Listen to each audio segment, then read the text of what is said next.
मतदाताओं के आशीर्वाद से। डिप्टी सीएम कह रहे हैं, विजय शर्मा कह रहे हैं कि भूपेश को वोट देना तो अकबर और आजाद हिम्मत को देना है, इसको आप कैसे मानेंगे? नहीं, जिस प्रकार प्रत्याशी बाहर से आए हुए हैं तो उनके लिए राजनांदगांव में कोई स्थान नहीं है। मुझे लगता है कि भूपेश को वोट देना अपना वोट खराब करना है।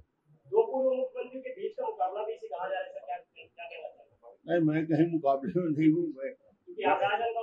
मैं राजनांदगांव का विधायक हूँ, राजनांदगांव का प्रतिनिधि में करता हूँ। यहाँ के लोगों ने मुझे जिताया है और राजनांदगांव लोकसभा में सांसद भी था मैं 5 साल के लिए। तो राजनांदगांव की धरती का, यहाँ के सभी विधानसभाओं में मेरा पूरा संपर्क है, सबके साथ आज भी संपर्क।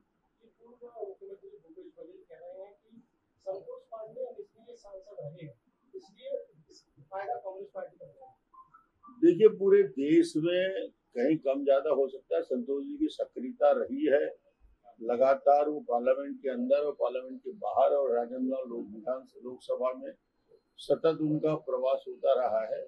और आज मगर ये चुनाव देश का एक दिशा में जा रहा है, मोदी और मोदी के नाम से पूरा चुनाव लड़ा जा रहा है और मोदी को इस देश के प्रधानमंत्री बनाने के लिए एक एक वोट कमल में जो मतदाता आशीर्वाद दे रहा है, मोदी को प्रधानमंत्री बनाने के लिए दे रहा है। तो इसलिए अब कहीं इस बात के लिए 100% सभी को भरोसा है कि मोदी जी को हम राजनांदगांव लोकसभा सीट जीत देंगे। सर, वीवीपैट और ईवीएम को लेकर सुप्रीम कोर्ट में जितनी भी पिटीशन लगी थी, सुप्रीम कोर्ट ने सारी खारिज कर दी है सर, उस पर जितने भी क्वेश्चन आए। भैया, जब कांग्रेस को लगता है कि पराजय निश्चित है, हार के प्रति जब उनको पूरा भरोसा हो जाता है, तो कांग्रेस की ये मनोवृत्ति है, कांग्रेस की आदत है कि वो हार के कारण को ढूंढने के लिए पहले से प्रक्रिया शुरू करते हैं। और अब कांग्रेस के पास कोई बहाना नहीं बचा, पूरा देश में घूम लिए हैं। अब वो अंत में बोलेंगे, जब पराजय हो जाएगी, 4 तारीख को गिनती हो जाएगा, 400 पार की गिनती आ जाएगी, उस समय ये बोलेंगे ईवीएम की वजह से हम हार गए।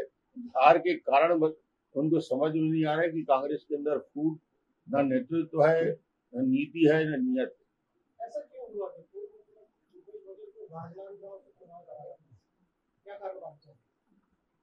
उनको लगता था कि राजनांदगांव सीट में आके भूपेश बघेल कोई चमत्कार कर देंगे और नया चेहरा होगा, लोगों को पसंद आएगा। मगर राजनांदगांव की जनता इसलिए भूपेश को जानती है कि राजनांदगांव का सबसे बड़ा अहित किसी ने किया है, वो राजनांदगांव का सबसे बड़ा नुकसान करने वाला एक शख्स है, वो है भूपेश बघेल।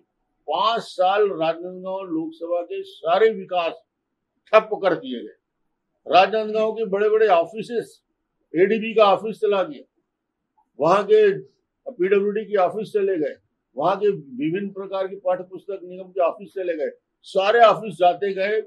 और भूपेश ने राजनांदगांव की उपेक्षा की। पाटन की सड़कों में 500 करोड़ खर्चा करने वाला भूपेश बघेल वोट मांगने पाटन जाए, राजनांदगांव आने की जरूरत नहीं है, क्योंकि 5 करोड़ यहाँ खर्च भी नहीं किया है।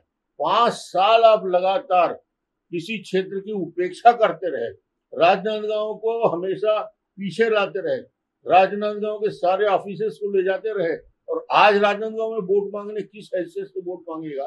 राजनांदगांव की जनता इस बार बदला लेगी।